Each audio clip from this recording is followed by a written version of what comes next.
Hey guys, it's Allie. Welcome back to Infertile AF, the podcast. This is episode 50 called Samantha.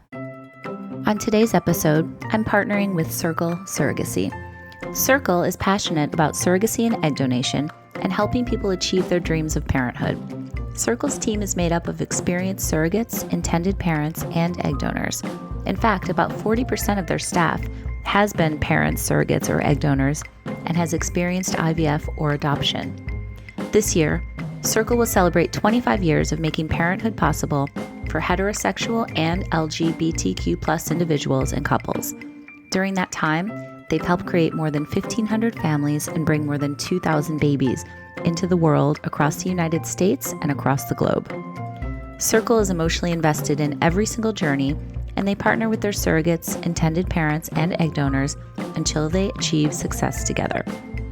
Their years of experience enable them to support their clients every step of the way and to navigate any bumps in the road with ease.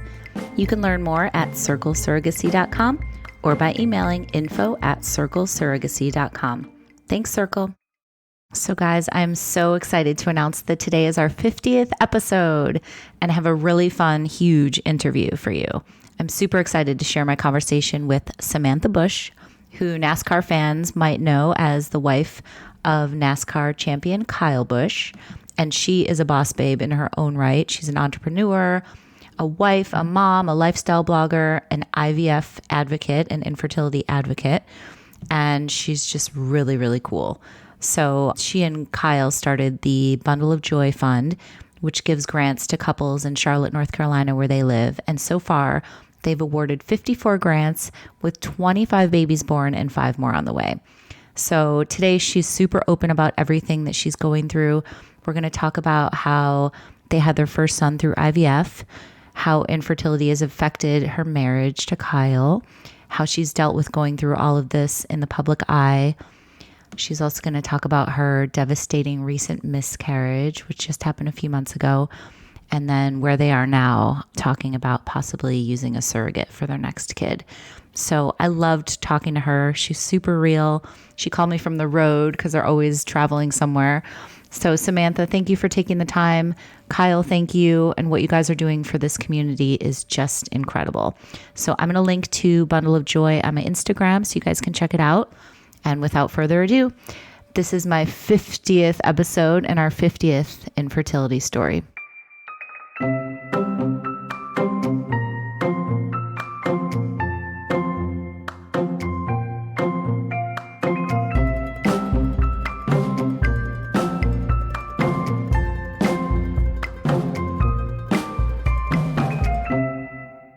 Samantha, hi, how are you? I'm great. How are you? I'm so good. Thank you so much for taking the time out of your crazy busy schedule. I really appreciate it.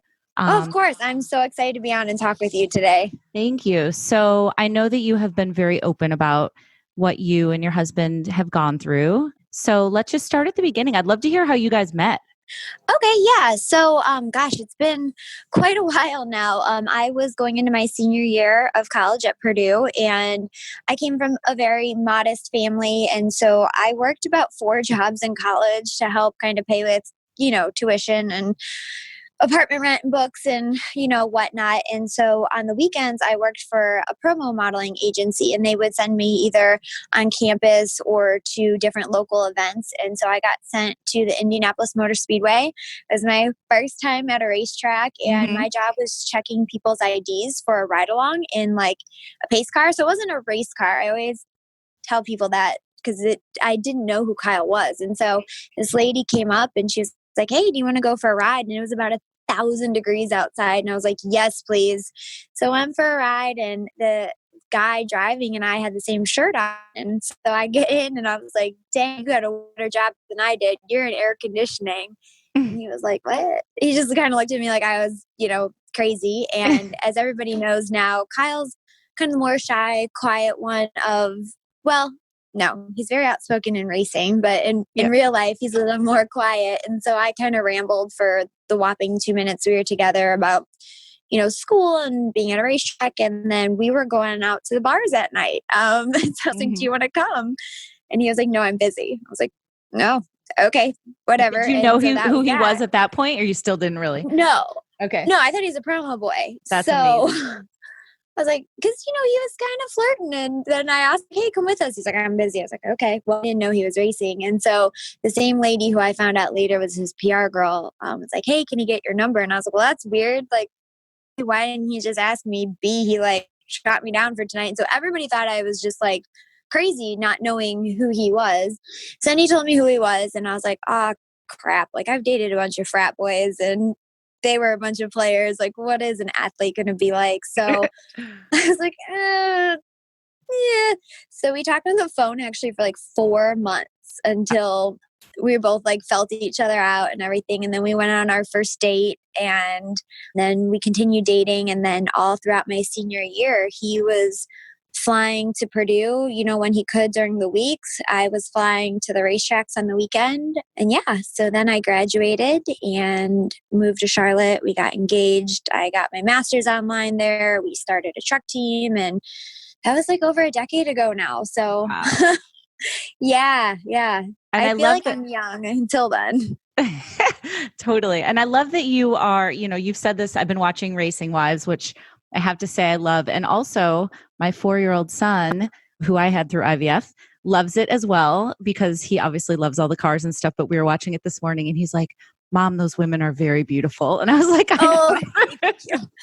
I thought you So were going he's to a tell me you fan. loved Brexton's dinosaur party. Well, yes, that as well, but he loves the women too. So, did you and Kyle, once you guys got engaged and everything, had you talked about building a family and having kids? Yeah, I mean, it was kind of just always something, we knew we would do when the time was right. And for us, we got married. It was kind of that time. I mean, I'm sure you remember like all your friends start getting married and engaged, Mhm. and we were too. And then all your friends started having kids, and we were like, you know what? Like, I think we could do this. I think we're ready. We were both super confident. I mean, my gosh, I was like 26. I was young. Mhm. He was 27, 26, 27. So all my friends, they got pregnant really easy. They had great pregnancies, healthy babies. And we kind of were so young and doing this whole NASCAR circuit and living this fairy tale. And we never, ever expected to have any problems. Right. So yeah, it was rough. Tell me about when you guys started to try and what happened. Yeah, so we just decided we're like, okay, like there's never really the perfect time. So we feel good about where we are in racing. And I had gotten my master's and we had started our businesses. And we're like, okay, everything's running really smooth. Like, let's do this. And so, of course, I was on, Pinterest with already doing my baby announcements, my Right. nursery. I had everything planned out because I'm the most OCD type A person. We both are. And so I was on birth control for quite a while. So I knew it would take some time and a few months went by and then a few more months. And then I called my OBGYN. They were like, oh, well, if it's not a year, don't worry. More months went by and I was like, okay, it's almost been a year. Like, Mhm. I don't really think it should take this long. And, kept calling the doctor, kept getting the standard wait a year. And then right around the year mark, I was having just like hair loss and acne. And then one day I just started bleeding terribly. And Mhm. so I was like, okay, something's going on. I don't know what it is. And finally got the doctor to see me. And they ran a bunch of tests and they confirmed that I had PCOS. Mm. And so that was kind of shocking to hear. I never knew anything was wrong. I mean, I knew that my periods were out of whack, but you hear so many things, the stress, the travel, Mhm. the this, the that. So I never thought, I mean, I still had a period, so I never thought that much into it during it. And we were doing all those little at home ovulation kits and they were saying I was ovulating. Mm. So once I found out I had PCOS, asked OBGYN what to do, and they put me on Clomid. Mhm. I was a disaster. Yes, I know. On your Instagram, which is so amazing because you are such an open book and it's so entertaining and it's also really touching and it's all the things. But you talked about the Clomid crazies. So I love that 'cause I know Oh, a lot of people who are listening have gone through that. How did it affect you? yeah. Well, I'll save some of it's in the book, but I'll give you one of the stories. Okay. So we were watching, it was a rain delay at a racetrack, and I was flipping through the TV guide and found Titanic. So, we put it on, and it gets to the part, obviously, like where the mom's taking the kids in bed, and the boat's going under, and then the old people are holding each other. And I'm just hysterical, like Mhm. beyond hysterical. And I look over at Kyle, and he's literally like half asleep yawning. And I was like, I lost it. I literally lost it. I was like, I can't believe we're married. I don't think you know what love is. You're so heartless. And he was like, the boat sinks. And I was like, okay, so what? You're telling me you wouldn't give me the door? Like, you were going to let me die? I can't believe you were such an asshole. I cannot be married to you. I cannot have children with you. Like, hysterically screaming, Amazing. crying. Uh-huh. I mean, just an epic disaster. Uh-huh. And that happened often. It's like you can't control yourself. There's so much rage and emotions, and it's not you, it's all these hormones that Right. finally, after 5 months, my family like staged an intervention, and they were like, 5 months on the Clomid? yeah, they were like, no, we don't know who you are anymore. I Wow. was starting to get depressed, and it was hard because in public, I would have to be the right person, right? So you say the Right. right things, you smile, you take pictures with the fans, you do appearances, and you get asked a million times why during this NASCAR baby boom we don't have kids. And then I would just come home and Mhm. and break down. And so finally, I mean, I'm not going to lie, at this point I was having some difficulties with the doctor where I was at. Mhm. They recommended I drink more water at one point, and I was like, really? Yeah, thanks. Really? I'm really feeling like that's not my issue. Uh-huh. And so finally, and this is something I didn't know at the time, and I educate people on now. I thought you have a referral to Mhm. go to a fertility clinic, and found out that you did not. Mhm. So we went to the fertility clinic, and the first thing they asked, they said, well, has Kyle been tested? And I was like, no, I'm the one with the problem. And they're like, excuse me, it's been over a year and a half and nobody's tested Kyle's sperm. Like, Yeah, nobody's it's crazy recommended that. that. Yeah. Uh-huh. And so sure enough, he got tested and had, low sperm and not great quality. So Mhm. they were like, you're not making mature eggs. He doesn't have, you know, very many viable sperm. So IVF is your only option. Like, you guys have did well over a year and a half of trying because we didn't have the right answers. And so now I'm a huge advocate for people speaking up, Yes. asking asking for ultrasounds. If they won't do a blood test, going online, there's a bunch of different at-home blood tests that you could get sent to you so that you could at least give it to your doctor and be like, no, this is showing that something's wrong. Completely. How did you feel when, they said, why don't you test his sperm? And you hadn't even, like you said, that hadn't been suggested to you before. Were you pissed? I would have been mad. Like, why didn't anyone think of this? We've been wasting all this time and, we I could was have done this months ago. exactly. I was overwhelmed. And you have to remember, this is like 7+ years ago. So Mhm. it wasn't talked about like it was now. Like, Instagram wasn't this huge thing Same. that it Yeah. was. And there weren't celebrities as much speaking out about it. It wasn't in the mainstream media. So I just felt lost, and I felt really embarrassed when I thought it was just me, like almost ashamed. Like, I'm a Mm. woman. I'm supposed to be able to have a child. All my Mhm. friends and family are having kids. What is this doing to our marriage? And so, yeah, when we got to the fertility clinic and got the answers that we needed and that we could have had right away, I was just super frustrated. But then on the flip side, knowing that Kyle also was part of our problem, it was like we were in it as a team. So it took some of that anxiety and weight of, you know, being the cause of not being able to have a child just on my shoulders. And Right. it was both of us. So I felt like for my psyche at the time, I needed that because I was just so hard on myself during it. Yeah, I'm sure it took a bit of the pressure off, right? Yeah. Yeah. Yeah. And I talked to him about it, and he said, he was like, because we had your diagnosis first and then found out mine and got an answer right away, he was like, it didn't phase me. He was like, but if there had been nothing wrong with you And the whole time it had been me. And then you would have had to face all the shots and medicines of IVF. It was like, that would have been really hard for me to watch you go through that, knowing it was Yeah. because of me. And so that's one thing in the book I start trying to help couples go through is there's no blame game there. It doesn't matter who has the issue. Like, you guys are a team at the core of this. And so just trying to help partners take away some of that guilt that I know exactly how that feels. Mm-hmm. Mm-hmm.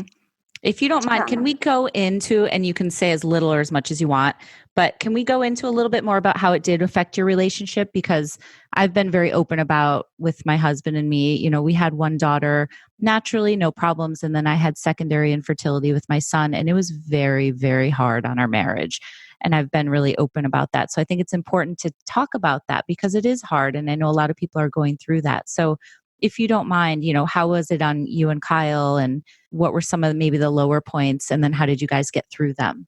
Yeah, so we can talk about it now and then also after the miscarriage, because that was very difficult for us. Okay. But when we were struggling to conceive and to have Brexton, it was just hard because I didn't even recognize myself anymore. I felt like just a shell of my old self because I'm very bubbly and outgoing, and I found myself not wanting to go out because I couldn't deal with people asking questions of when we were going to have a child. And with all the hormones and obsessiveness over having a child, it was like, making love was gone. It was just a job. It was a chore. It was so much pressure. And I felt like the littlest thing would set me off, and that was hard. And then it would set Kyle off. And so it was just, fights over nothing, fights because we were both so frustrated with not being able to get pregnant that we would just pick fights with each other over stupid stuff like dishes, laundry, doesn't matter.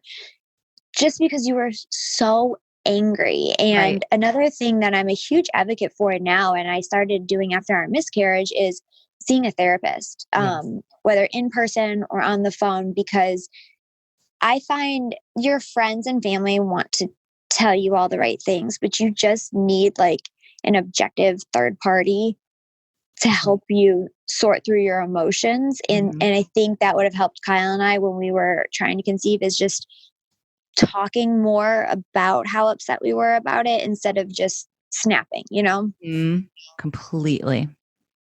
Yeah. And I think when you argue with somebody, it's because you're in pain, right? So you're like in all of this pain and it's affecting your relationship. Oh, completely. I mean, just so much anger with the situation, and it's another thing I talk about often is jealousy. And you don't want to say like, oh, you're jealous of your friends, but be lying if I said I wasn't, going to baby showers and seeing all these announcements on Facebook and Instagram and Twitter. It hurts. Like, you want that so badly. And it's like, you're trying everything. You're trying every sex position, every natural supplement, every timed ovulation, everything. And it's not working. And it's hard. It's hard for people to deal with. Yeah. I'd love, if you don't mind too, to go into a little bit more about being in the public eye and going through this. I'm sure that added just a whole nother layer of stress. So can you talk about that a little bit more and how that even, added more pressure to the whole situation? Yeah, so I feel like now I know who I am. I'm 33, almost 34. I'm confident without worrying about other people's opinions. But back then, you know, I didn't have that confidence, and I didn't know how to handle when people are like, "Well, why aren't you guys pregnant yet? What's happening?" And so it took us a while. And one piece of advice I give to people is Kyle and I finally came up with a statement that each of us felt comfortable saying. That's good. Yeah. So that we weren't caught off guard anymore, because it happens so often. And it was hard though. I mean, we would have to go to appearances or sponsor events or races. And it was during this huge NASCAR baby boom. Everybody was pregnant, babies everywhere. And it was so hard to just smile and be like, oh, one day, or, oh, we're kind of busy right now, but we do want a family, and to just have to lie and lie and lie. And I think that's why it was so much pressure that I finally was like, you know what? Nope. When we're going through this again and where we are now, I'm like, I'm laying it all on the table, because I would rather be honest and, you know, just tell it like it is versus doing this fake smile, happy go lucky when you don't feel that way. It's mentally exhausting to have to pretend for people. Mm-hmm. And I was like, I can't do it ever again. Yeah. So when did you guys come up with this statement and what was it? So we came up with the statement probably around month 7 or 8. And, Kyle would just say, well, practice is going well, and like laugh it off like a guy. And Right. I would just say, oh, one day, just, we're not quite there yet, but one day, Okay. just, something. And then some of our family knew, and our friends, we didn't go into too much specifics with them. But like my mom knew we were actively trying, but also whenever anybody wanted to, like, her, she'd be like, do you want to talk about it? Like, nope, don't want to talk about it. Right. It just was, and which is silly because I needed to talk about it, but it's just like you were so embarrassed, like you felt so alone. And Totally. that's why when we started seeing a therapist, I was like, oh, this is great. Like, there's no having to pretend that it's not as bad as it feels or anything. It's just somebody you can unload on, Right. With and no judgment, a third party that has no dog in the fight. Right. It's exactly. And nobody that, like, so your mom or your best friend, like, they're going to feel bad for you, and they're going to want to fix it, and they're going to take some of the weight of it too. And I didn't want to put that on anybody else. And so that's why I love therapists, because it's like, here, let me burden you with all this for a little bit. Right. Absolutely. So I love that you were talking about and being totally honest about it. So when you finally came out with it and just kind of decided to tell the world, did it feel like a huge weight had been lifted, or how did that feel? It did. So I can back up. So we decided to go through IVF. The doctors told us that was the only way that we would be able to hopefully conceive. So we went through the whole IVF process, and it went, as good as could be expected. Because of my PCOS, we collected 34 eggs, and then we Wow. had, a huge number. People with PCOS a lot of times have more in their egg retrieval, but a lot of them obviously weren't mature enough. So went down to 15 embryos, and then 11. And then we did genetic testing. And what's ironic about genetic testing is that we did it because the doctor was like, this tells us if your embryo is like healthy to have a viable pregnancy, and it helps prevent miscarriages and all that stuff. And so we were like, yes, because I was like, my mind, my psyche right now will not be able to handle a miscarriage after everything that we've been through. Right. So we did that, and we had 8 healthy embryos. Okay. And so right away, first time we, put Brexton in, he took. Was it a fresh transfer, or did you do frozen? Frozen. My doctor likes frozen. He says you give the body a month to just chill after all of the hormones and the stress of egg retrieval. Yes, that's exactly what my doctor said too. I did the same exact thing. Yeah, and honestly, I needed it. I was so swollen after egg retrieval and coming up and down off of those hormones.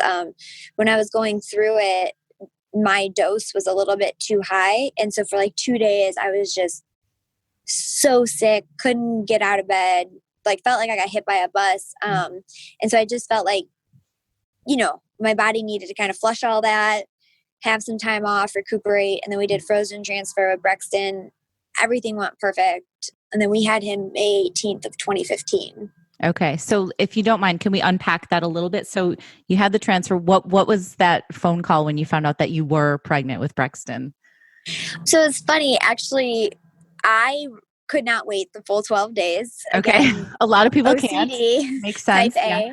Yeah. So day 8, we took a pregnancy test together, and it was positive, and it was just the most overwhelming excitement, just tears of joy, and like unbelievable. We had tried so long to get pregnant, and to just have it finally happen was just, it was surreal. Right. How long had it been up until that point? So you started trying, you said when you were like around 26, I believe.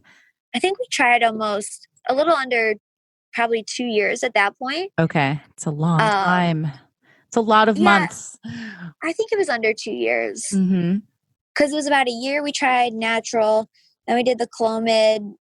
then, we had to do all the testing.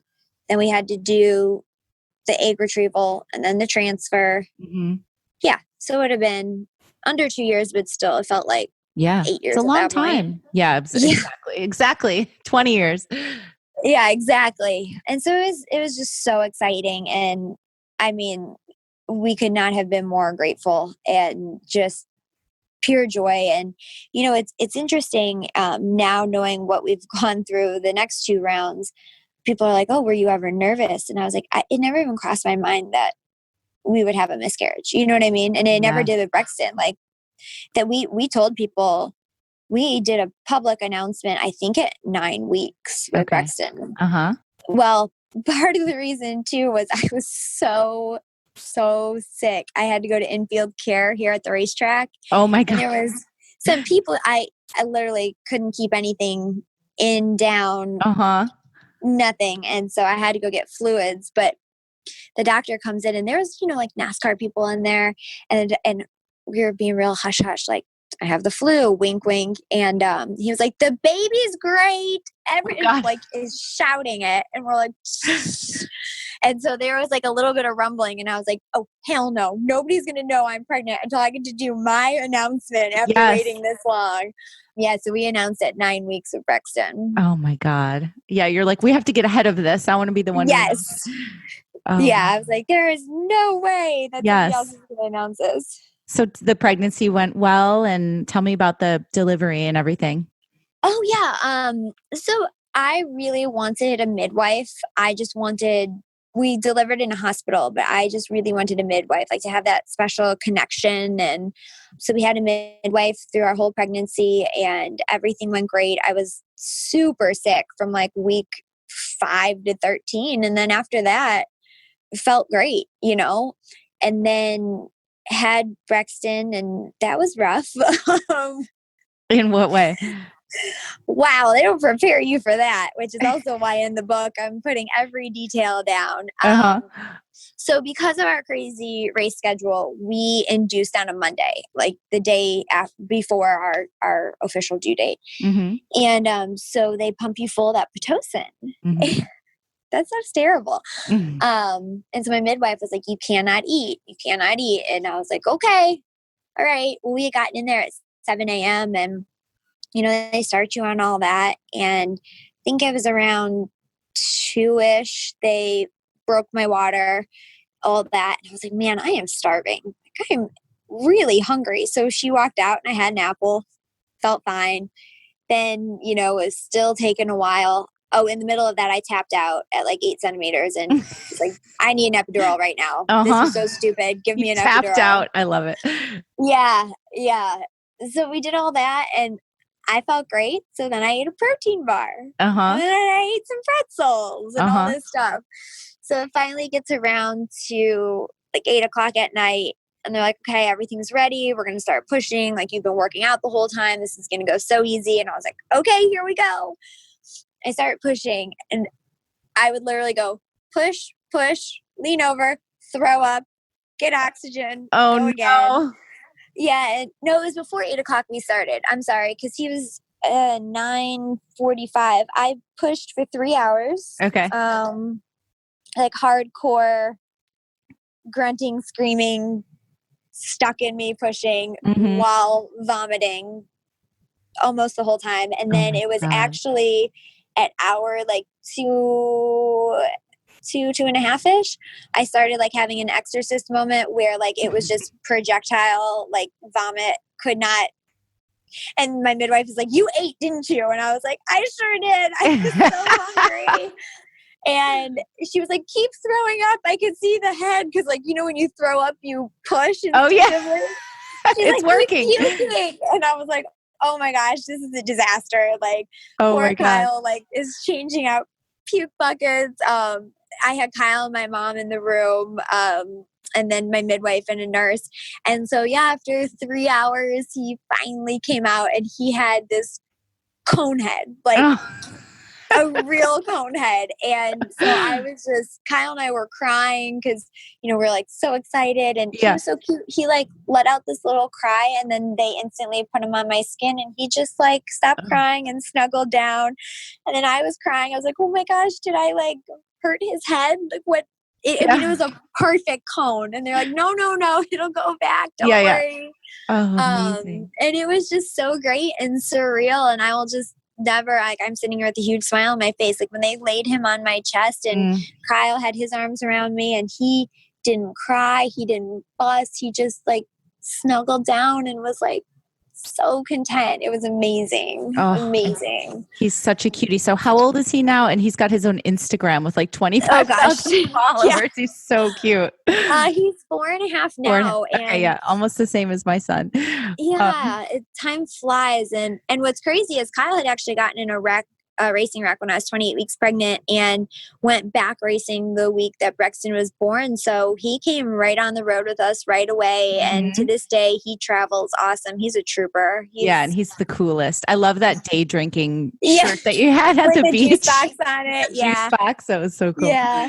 So he's a fly kid. He's fun. I love this age. I mean, I've loved every age, but this age, the fact that like he's just down to go anywhere and up for any adventure. He's so much fun. What a cool life he's got. Yeah, he obviously loves racing, but he's not afraid of anything, and he's just always, I'm like, Brex, you want to go hike? You want to go do this? He's like, yeah, Mom, let's do it. So awesome. He's really fun. That's awesome. So tell me, when did you guys, decide to start trying again, and what happened then? Oh boy. Yeah.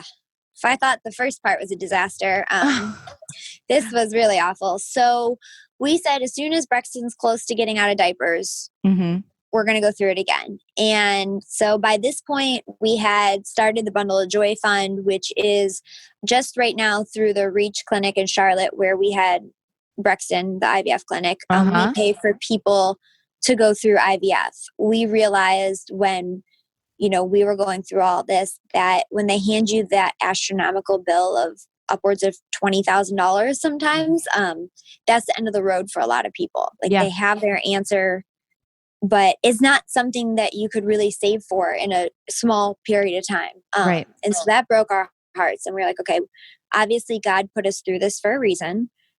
Obviously it was for something big. And so we knew right then it was to start this foundation and to be an advocate for the infertility community. And so to date, we have 25 babies born and 5 more on the way. Oh my God. And I read that it was 16. So there's more than since I did. Okay. Yeah. That's amazing. Yeah.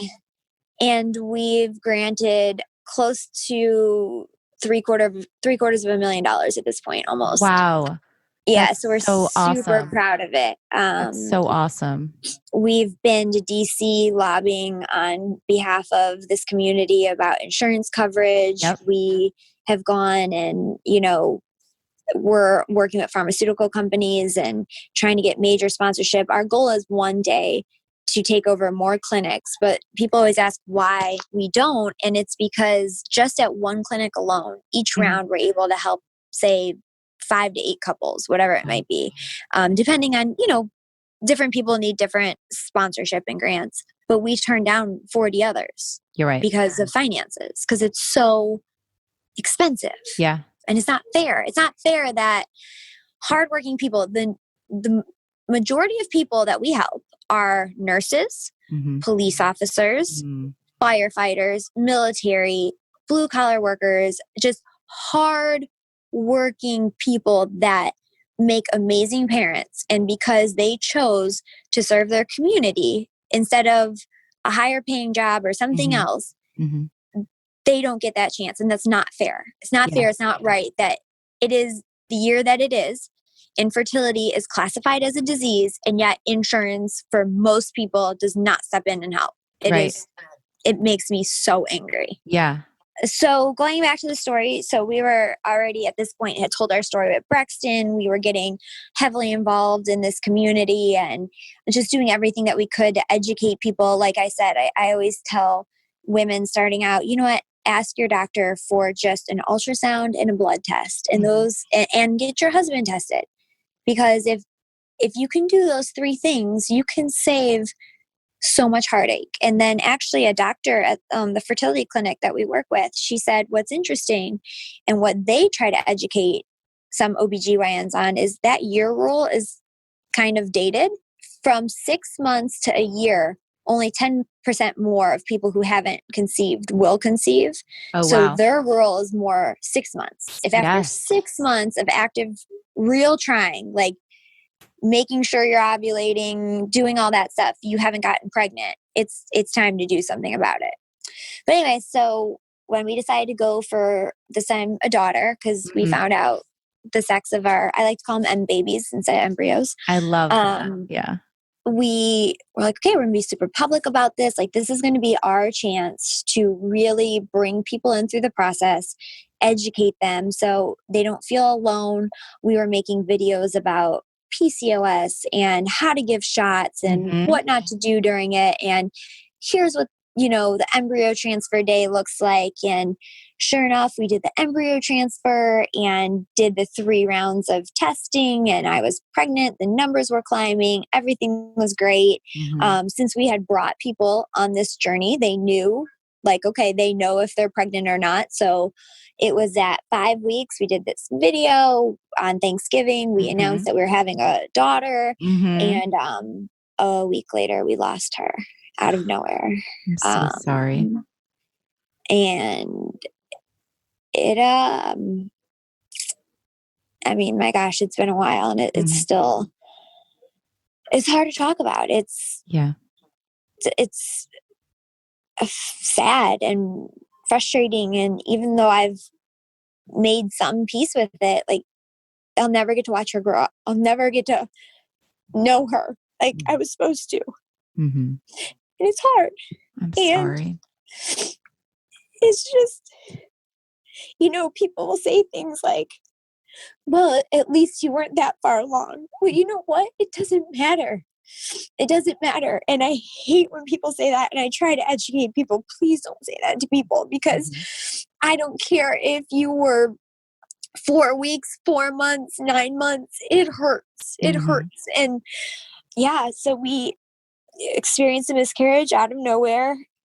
Unfortunately, had to go to Kyle's huge end of the year banquet, and went and put on a smile and pretended like nothing was wrong, and then announced it after. And people asked, like, well, why did you go? And I was like, here's why. First of all, I was losing it. And if I sat in a hotel room by myself, like, it just panicked me to be alone. And second of all, if I didn't show up on that red carpet with Kyle, what, people were going to be like, what happened? Are they getting divorced? Did something happen to the baby? And I was like, I can't take the rumors. And it wasn't fair because another driver had won. And I was like, that's not fair for that other driver to, like, have their day like taken away by the media being like, well, what's happening? Like, what's going on? Because, that's what happens, but that's just, right? Like, Samantha, that is a testament to how amazing you are as a human being, though, that you would even think of that, because not many people would consider that. So the fact that you did is just great. Thank you. It was Kyle and I sat down. We're like, what the hell are we going to do? And he was the one who said it too. He was like, look, if we don't do, he was like, I have to go, there's like, it's a requirement. And he was like, if you don't go, a million things are going to spark, right? Like, because I had already posted, like, oh my gosh, I'm wearing a teal dress. So, like, he was like, we don't need that on top of this. He was like, we're going to go, we're going to be strong. And what sucked even more was it happened on Tuesday, and I had severe bleeding like I didn't even understand could happen, like clotting. And I just obviously never had miscarriage. I didn't know what that was like. And then Tuesday night, it was like the faucet turned off. And we obviously had gone into the doctor, and they're like, okay, your cervix is actually closed. We see her. She's not as big as we would like, but we see her in there still. Because I had thought with those massive clots, I was like, surely she's in one of them. And it was so horrific. Like, I was wrapping them up to save them to show the doctor, and then wondering, like, are you wrapping up your child? It was just, it's very, very hard. And so then I stopped bleeding, and they're like, okay, it's a threatened miscarriage. And the doctor was like, I don't want to give you hope, because she does look really small. And he was like, but she is still in there and you've stopped bleeding and your cervix is closed. So he was like, you need to go run a bunch of blood work. And so the blood work that they ran in office, they were like, it's lower, but it's not that far off. Like, we would like to see it higher. He's like, but I'm still calling it a threatened miscarriage. He was like, I think it's going to happen, but like, I can't tell you definite. So then Wednesday, no bleeding.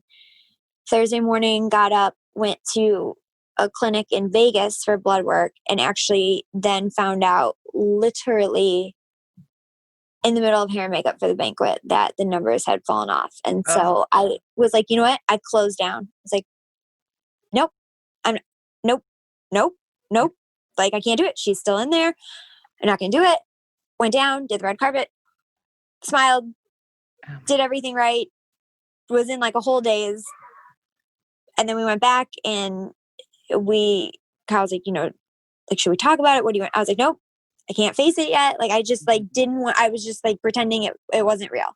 Yeah. And then we went to the sand dunes, which is like something our family does. And it's very, very secluded. And that's where we had like 4 days and we cried and mourned and I finished bleeding and it was disastrous. And the most disastrous part was that we had to tell Brexton. Right. And of course, people like to give their opinions. We are very open and honest with him. We explained when we were starting to have his sister, we let him ask questions. Mm-hmm. A lot of people like to tell me he was too young, he didn't need this. And I was like, we're a family, we're a unit. Mm-hmm. And we had to explain to him that his sister's in heaven mm-hmm. and, that we love her and she loves us. And like, one day we'll get to see her, but she's not going to be here now. And that was hard for him.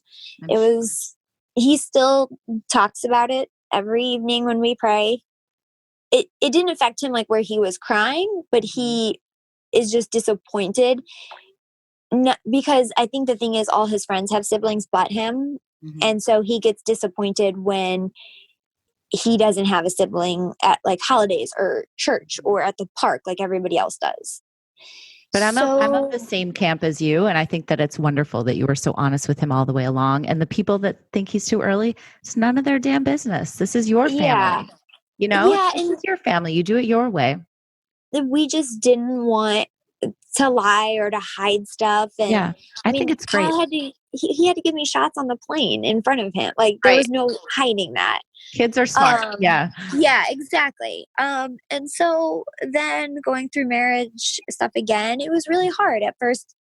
We were grieving together, and there for each other. But then Kyle was in the mindset of like, okay, this has happened and it's sad and it sucks, but we have to move on. Yeah. And I could not physically, emotionally, mentally move on.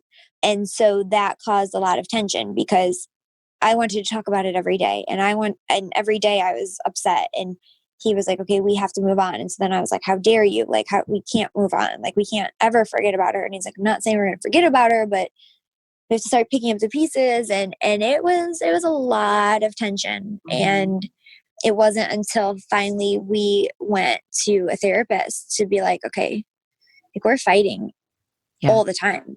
This is not good. Mm-hmm. And, we had 2 different therapists, one here and then one on the phone. And the one here was more marriage and how to like communicate better. And then the one on the phone is who I work with more directly. And she deals specifically with infertility and miscarriage and was able to kind of pinpoint like, here's why you guys are fighting. Because at the time we couldn't figure out that he was moving forward and I was stuck. And that was a big source of our fighting. Right. And so again, this is why I talk about a therapist, because you need that third party to objectively hear your story and mm-hmm. help you walk through it and grow from it. So we got through all that. Yeah. And then the end of last year, again, fall time, we decided to try again. Mm-hmm. And this time I was like, okay, I was still like going to therapy and you're never over a miscarriage, but I was functioning as a human being, right. And I was like, I love everybody in this community, and I'll tell them again, but our story, like the process isn't different, so I was like, let's just do it on the down low. Right. And then if we are pregnant, and, we'll still be open for people to have questions. And it sucked because for me, I was like, damn it, I feel like a hypocrite.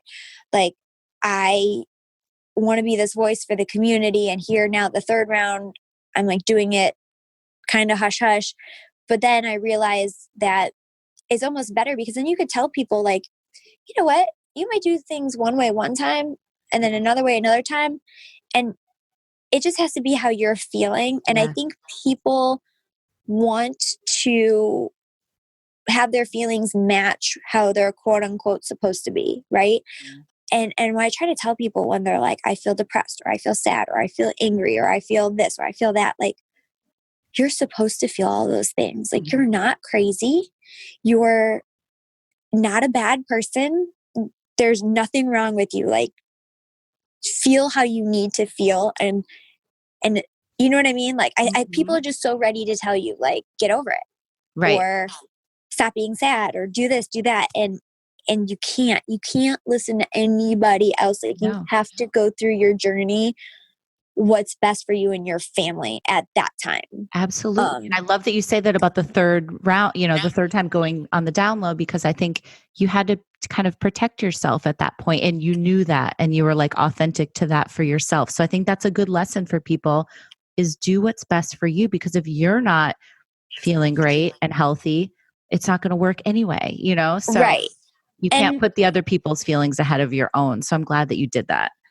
It was hard, and it was hard for us because we are in public, and there was Right. all this murmuring of what's wrong, what's off, what's going on, what's this, what's that. Because, the first time we went through it, it was like excitement, nerves and excitement, but like we had an answer and we were going to do it. The second time, I had the most confidence ever of like, God has me going through this, and like, I'm going to be this advocate, and here's our story, and let me help so many people. Right. And then the third time I was like, oh my God, oh my God, oh my God, are we going to miscarry? Oh my gosh, like, just panic, and so we went through the third round, and it was Kyle won the championship, and we hadn't told anybody yet. We were so excited. We're like, man, like, we're gonna maybe announce it like at the banquet if everything's like, it's kind of early, I don't know, but like, we're so like, we actually didn't talk about announcing it there, but I was like, everybody's gonna know when I'm not drinking at your celebration party. And it was like, man, after like the hell we went through after the miscarriage, like, this is it. Like, my book sold on Thursday, he won on Sunday, and then it was the following Wednesday or Thursday that we were gonna find out. And I was like, this is our fairy tale. Like, we got through hell, and here's our fairy tale. And my boobs hurt so bad, and I was like, this is it. Like, I'm so excited. And they called us, and the nurse was just like trying to hold back, and she was like, I don't know how to tell you this, but you're not pregnant. And I was like, no, that's not possible. Like, our embryos are like, literally, because they do grading, and I don't know how that works, but I'm like, they're the highest grade, and I'm so healthy, and like, what are you talking about? Like, of course I'm pregnant. You're nuts. And she was like, we ran it twice. And she was like, we're all so sorry. And I don't even remember. I just remember the phone dropped and Kyle picked it up. And this time the miscarriage was so much sadness, and this time was so much anger. Like, so much anger. Right. Because how could it not work, right? I'm sure that's what you were thinking.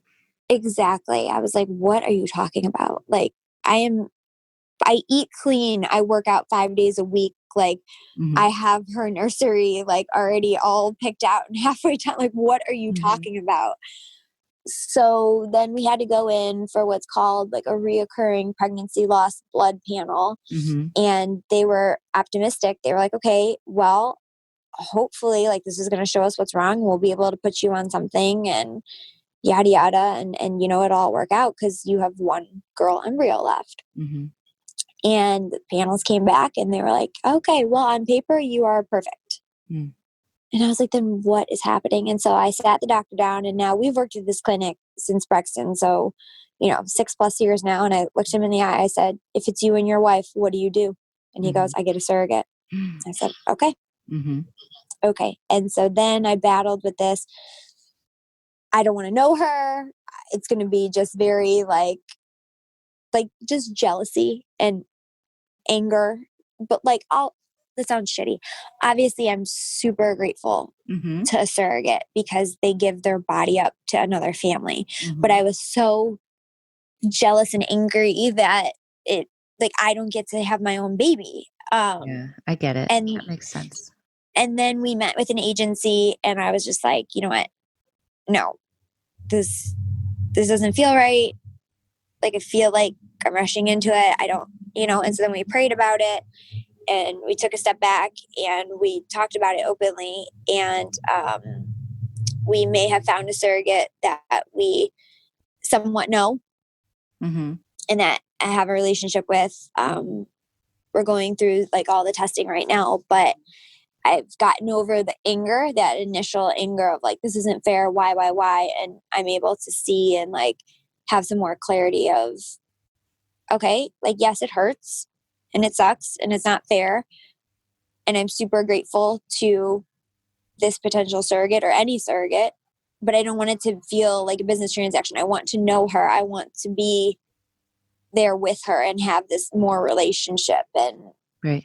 And, you read about different ways. Some people, they absolutely hardly communicate with their surrogate. Our hopeful intended surrogate, she was like, we sat down and had dinner and planned out a birth plan that made us both so happy because we're both kind of half crunchy granola people. So, yeah, that's where we're at. So okay. it's been a journey. Yes. You've been through so much, and I can't tell you how appreciative I am and how everybody who's going to hear this will be of just your complete honesty, and like you said, there's no right or wrong answer. You just have to do what's right for you and Kyle and your family. And I really appreciate, I know it's not easy sometimes to admit that, you feel jealous or angry, but these are the things that we all feel when we're going through it. So I really, really thank you for going there and for sharing that with us. Well, if I've learned anything through this, it's that God wanted me to talk about it. So yeah. That's one thing I'm confident in is he was like, after it happened, I was praying. I was like, okay, God, really, I thought the miscarriage, I was being a pretty big advocate about that. But now we're going to go to surrogacy. Right. What's happening? But you know what? I was like, it's whatever. And I hate to use this because I hate this freaking saying so much, but it's all part of his plan. And it's all what's meant to be.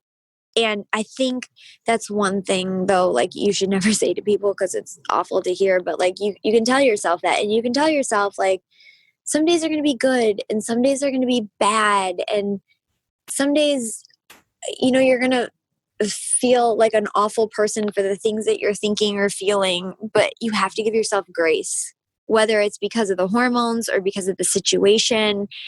Somebody told me this once, you're not a bad person. You're a good person in a really shitty situation.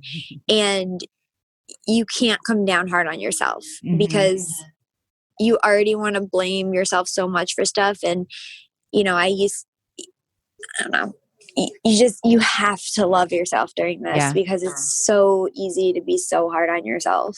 Absolutely. I would love to hear more about your book. And then I know you said you touched on some advice, but if you have any other, specific things of advice you want to give, I'd love to include that as well. Yeah, the book I'm super excited about. Another, thing that I like to tell people is journal. Journaling is kind of before I found a therapist I liked. Oh, and that's the thing too. You might go through 3 or 4 therapists before you find one you click with. That's totally normal and fine. But journaling was kind of my form of therapy through that time. And so, I was just writing and putting my thoughts together. And I had put out a book proposal before actually the miscarriage after Brexton and gotten a no. And I didn't know why. And now looking at it, I'm like, oh, well, this is why, because my story was nowhere near done that many years ago. It might not even be near done now, but right. it tells our story, but then in a way also offer some practical advice and life lessons just by hearing what we did wrong or what I think we might have done right. Mm-hmm. Which the only thing I think we did right half the time is don't inject right under your belly button. That's the worst spot to go. Um, but like seeing somebody else, it's a way for people to understand that all these emotions are real and they're valid, and it's okay to feel them. Sometimes you have to let them out too. You can't just keep burying them because you'll explode at some point on someone or something. So I'm excited about the book. It'll come out next year around this time. Do you have a title yet? I think we're going to go with Fighting Infertility. Oh, nice. Okay. And I use that title just because I feel like it has broken me apart so many times. But through the process and through the community and through our faith and through each other, each time I get put back together stronger. And that's an important lesson. I feel like infertility can break you. It can break your marriage, but you have to be a team. You have to communicate. And at the center of it, you have to love, even when you're on Clomid and you feel like killing somebody, like, you know. Yes. So I'm hoping that, the book, it helps people. Absolutely. And then the foundation, we touched on that. We're super proud of it. We have lots of babies born. We do an annual play date where Brexton's the ringleader. So that's pretty cool. That's so cool. Yep. And we just hope that my goal over the next 5 years is to be in at least 2 to 3 more clinics around the country, and then also to make a dent in insurance coverage, because it doesn't matter if I fundraise $50 million a year. It would not put a dent in the number of couples that need help with funding to go through IVF. And so at some point, insurance needs to step up and realize that this is something that they need to help cover. Yeah, absolutely. It's so important that you're doing that. It's so good. You've got so many great things going on, and I'm just praying for you guys too and wishing the best. I love watching your family on TV and on Instagram, and there's so much love there. It's so obvious. So I really can't thank you enough for doing this today. And same to you guys. And, for your family and for you doing this and building this community, it's people that are willing to speak out and show the ugly side of it that will help future couples going through this, whether it's a year from now or 10 years from now. Right. I mean, look at how far of us trying in 6-7 years, whatever it's been, that this community has come, Absolutely. How much more mainstream it is. And so when we continue to talk about it and continue to push for different, rights or coverage, I'm just hoping that 10 years from now, people, they don't feel embarrassed about it, or they don't have to mortgage their house and work 4 jobs to pay for it, because that's what we see through the foundation.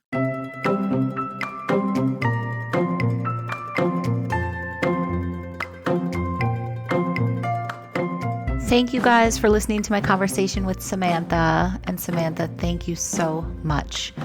I think everybody will really appreciate how honest you are and were about the ups and downs of what you guys have been through. And I know you're still in the midst of it. So we are rooting so hard for you guys for that next baby.